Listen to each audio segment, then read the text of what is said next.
Yo, what's up, everyone? Welcome back to another episode of Off the Trail Podcast. My name is Zach. My name is Charlotte. And when we're not too on the trail, we are off the trail on the podcast. If you guys haven't checked out our last video, make sure to go and do that. We talked about our top 8 best tips for saving money while traveling and how we can travel with these tips for very, very long periods of time. Those tips literally will save you thousands of dollars, so go check it out. But today is going to be a super exciting episode, as always. But it's going to be a fun one. We're going to talk about the craziest shit we've ever done. There's a lot on this list. I think we briefly talked about it before. I think we're coming up with like 6 crazy things that we've done all over the world. Yeah, the top 6. There's definitely some other stuff, and we'll get into that in some of our other episodes. But we just wanted to highlight our favorite and probably most fun, or most crazy at least, things that we've done on our travels. Yeah, so we're going to use this episode to kind of show off. No, I'm joking. But no, we can get into it because there's some pretty cool stories, like, you know, that time we pet a tiger in Thailand. Yeah, that's a good one. So I guess we'll start off with that. That's probably one of the first things we ever did. I think we'd only been in Thailand for about a week at that point, or maybe a couple weeks, and we decided to go to this sanctuary. We were working at an animal sanctuary in Canada at the time.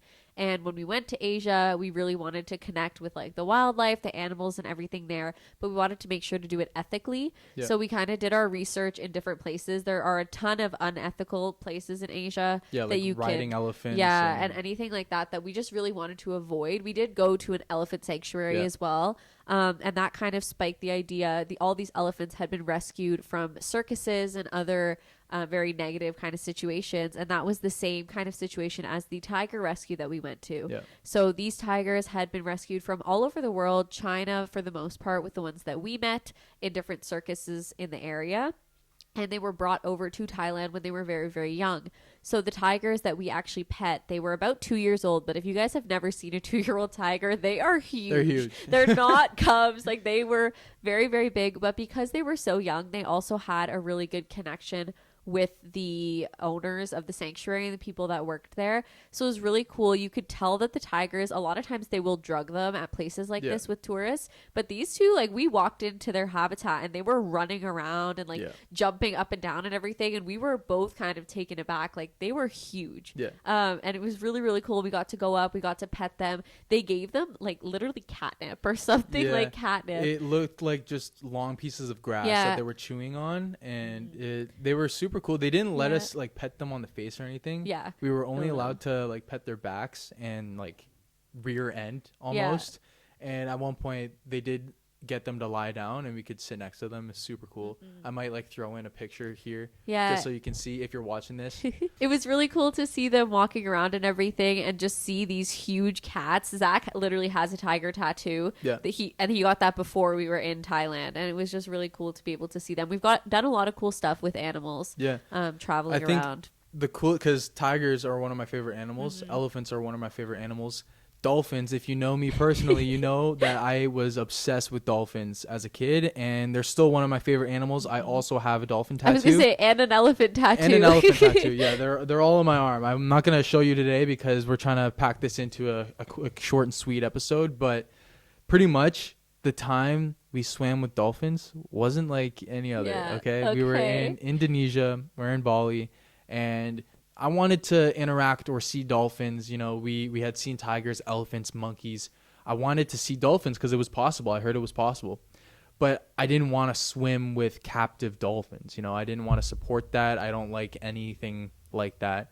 But we found this one, not this one place. There was a bunch of places that did this. It was in Lavina, Bali, by the way, in case anyone's wondering. Pretty much. They take you out on the boat first thing in the morning before the sun rises.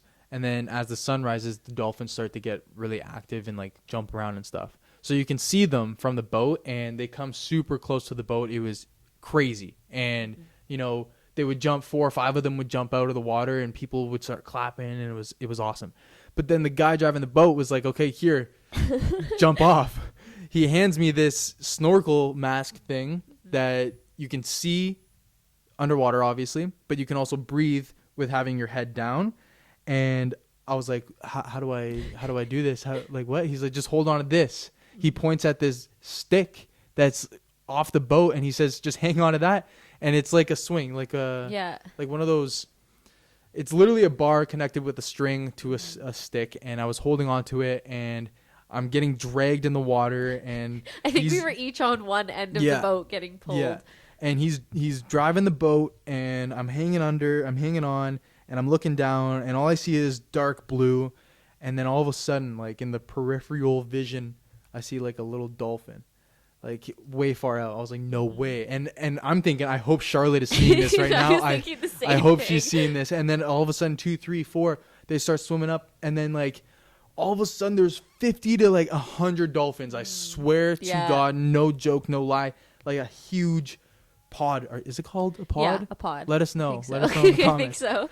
A huge pod of dolphins literally underneath us, and it was crazy. And then like 4 or 5 would come up and get really close, and I swear to God, I made eye contact with one of them. I was just thinking the whole time, like after seeing the pod of dolphins, was like, oh, these aren't just a couple of dolphins. Like there's a ton of them, and we just see a couple that are coming up for air every time. It was crazy. It was crazy. Yeah. What's another crazy thing? Oh, I was just gonna say, we talked about it after we went and did this dolphin excursion thing, and we're like, we just looked like bait. Like we were dangling off the side of this boat, like skidding along the top of the water. And like thinking back, probably a crazy thing, but it was also like one of the coolest experiences. Oh yeah, in Bali. Hands like down. that was awesome. That was the highlight of Bali, probably. Yeah. Or all the sea turtles that we saw, but continuing on the ocean animals, and another really, really cool thing was scuba diving. The first time that we went scuba diving, and just scuba diving in general, absolutely amazing. Like the experience of going underwater is just incredible. Well, for me, ever since I was a kid, I always pictured and thought of scuba diving being such an adventure activity. You know, like anyone that scuba dives, they're an adventure seeker, they're a traveler, they're so cool. And it's because scuba diving is so freaking cool. Yeah, there's a couple reasons this made like our crazy list, though. The first one being that the first time we ever went scuba diving was also in Thailand, and we were totally uncertified at the time. So we did like a discover dive. We went down, never having gone scuba diving before, and we went around this rock, and we just dove all around the whole thing, and that was absolutely incredible. I think it's crazy because it just like blew our minds to a totally different perception of the world and everything. But another crazy scuba diving story is when we were in Ecuador, and we decided to go scuba diving, and you had the chance to see sea lions. So we're thinking like, oh, this is so cool, you know, like sea lions are awesome. And we saw them on kind of the rocks before going down into the water. And then we went down into the water. It was such a murky dive, like probably one of the murkiest waters we've ever dove in. And it was just like so hard to see anything in front of you.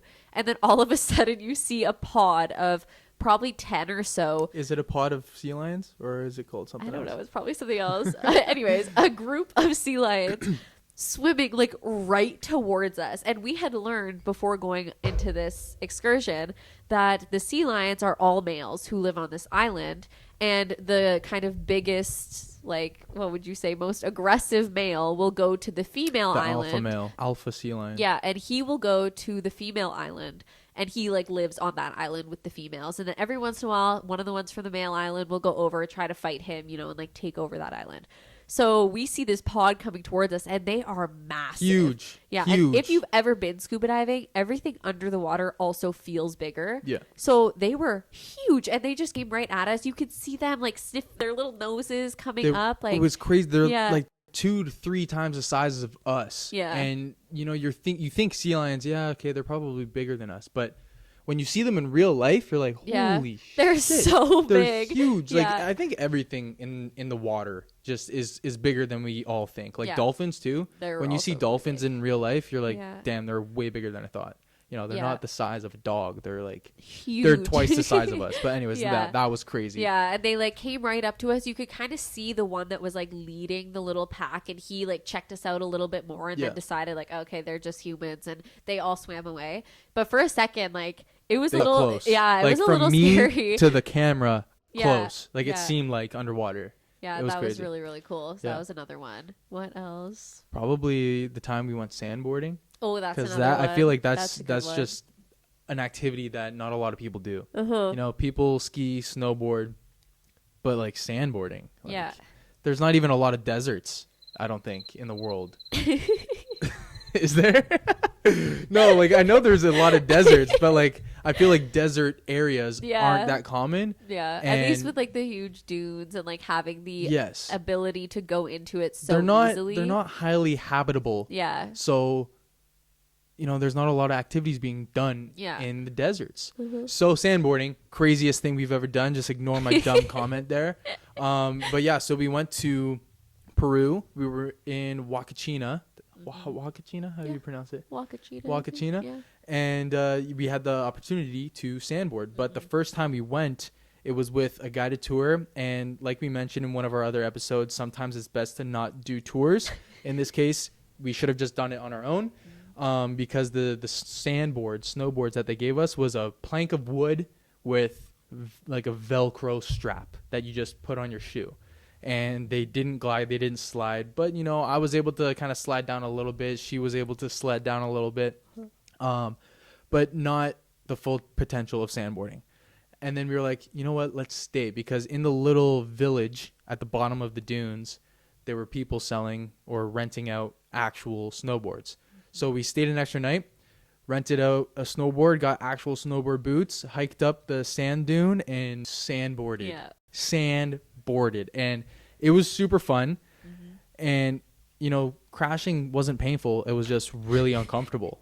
It was not fun to wipe out. We had sand like everywhere for like 3 days after that. Yeah. But it was so fun to go down like the dune and then hike all the way back up in the heat of the desert. Was lovely, but so worth it to just 100%. go down and everything. Like such a fun experience. So one of the craziest things we've ever done. Yeah. Speaking of hiking, another one is in Indonesia. We did another like kind of really fun hike experience, and we want to do an episode just on our favorite and our coolest hikes because we've done so many cool hikes in so many different countries. We both love to hike, and it's we such pretty a fun much experience. just spent all summer hiking across Canada and the US. So we got some hiking and camping, some really good hiking stories actually. But anyways, back to Indonesia. Let's get back on track here. So we hiked up an active volcano in Indonesia. This is a really popular hike to do in Bali. It's called Mount Batur, I think was the name of the volcano. And it's an actually active or semi-active volcano. So we hiked up. I think they picked us up at our hotel at like 1 o'clock in the morning. So we had slept for a couple hours. We got to the hiked up in the dark the whole way up. And then we watched the sunrise over this volcano that we were like kind of on one side of. And you can see all of the steam coming out of it like the whole time. And there's monkeys everywhere around. I was just going to say the cherry on top was that there were monkeys everywhere. Yeah, everywhere at the top. They're stealing everyone's bread and everyone's breakfast and everything. Yeah. But that was really cool and made the crazy list because it was a semi-active volcano. That was kind of a cool little twist to it, and it smelled like it was a semi-active volcano at the top too. I just think hiking up a volcano sounds crazy enough. I don't even think we need to explain that one a little bit, but I think hands down the craziest thing we've ever done, this beats everything on the list, is jumping off a bridge in Ecuador for $20. For $20, mind you. It was so crazy because it's not a bungee jump. You don't go up and down.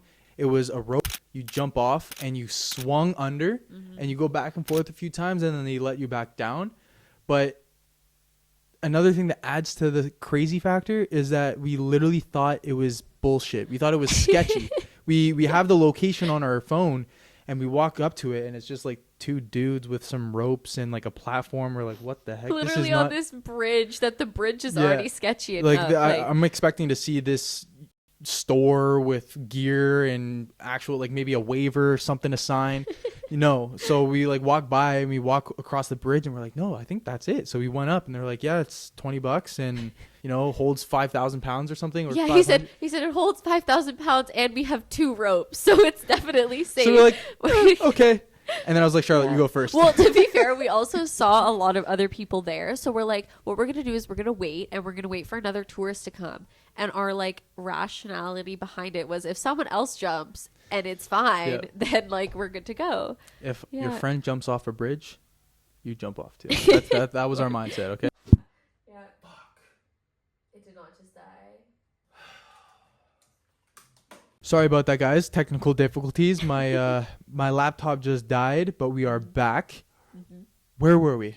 we were talking about throwing ourselves off a bridge in Ecuador. Oh, yes. Yes. Literally jumping off with a little strap around us. And it was the craziest, but one of the most fun things that we did on that trip. 100%. Yeah, it was a lot of fun. There was another couple of people there at the time, and one of them, she was like literally too scared to jump off, and she was just standing there. Yeah. And so I was like, you know what? I'm going to do it, because if I don't jump off now and if I wait, I probably will chicken out too. You so psych yourself out more. Like Yeah. it's literally, that's psychology. The more, if you are scared of something, the more you hesitate, the more you freak yourself out. So this, like, yes, jumping off a bridge is insane. It's crazy. But literally, like anything in life, if you're scared to do it, the longer you wait to do it, the more time you give your brain to come up with scenarios.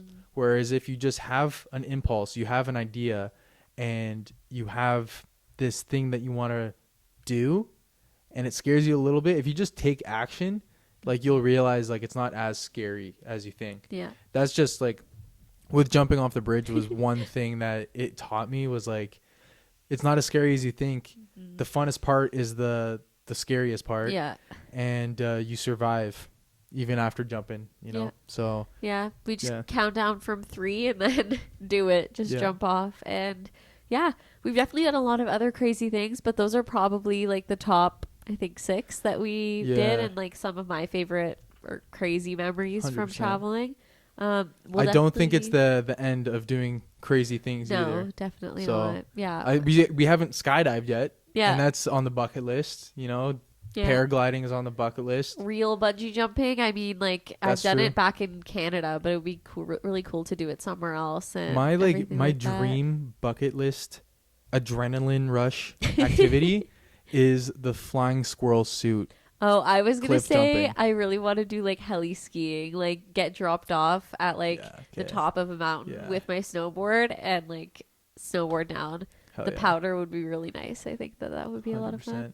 So yeah, that was a quick little fun episode, just talking about the craziest things we've done, also the funnest things. And honestly, I didn't even realize this before recording this episode, but realize it now, that these things were very life defining, life changing, and continue to remind me why you should take the risks. You should take the leaps. You should Yeah. do the scary things. You should get out of your comfort zone. This is Yeah. why we started Two on the Trail. This is why we started Off the Trail podcast. And it's just to inspire not only for you to get outside and travel and explore, but also to chase your passions Yeah. and face your fears and just do Whatever it anyway. they are. All the Do cliche it. things, they're cliche for a reason. It's because they're true. Mhm. So just, Yeah. you know, go out and adventure.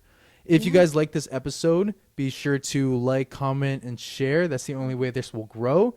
And we hope to see you in the next one. Yeah, stay tuned for some future episodes. We have some Yeah. really cool topics. We have some really cool guests coming up as well. So make sure to follow along for that. Yeah. But yeah, thank you guys so much for watching. Peace.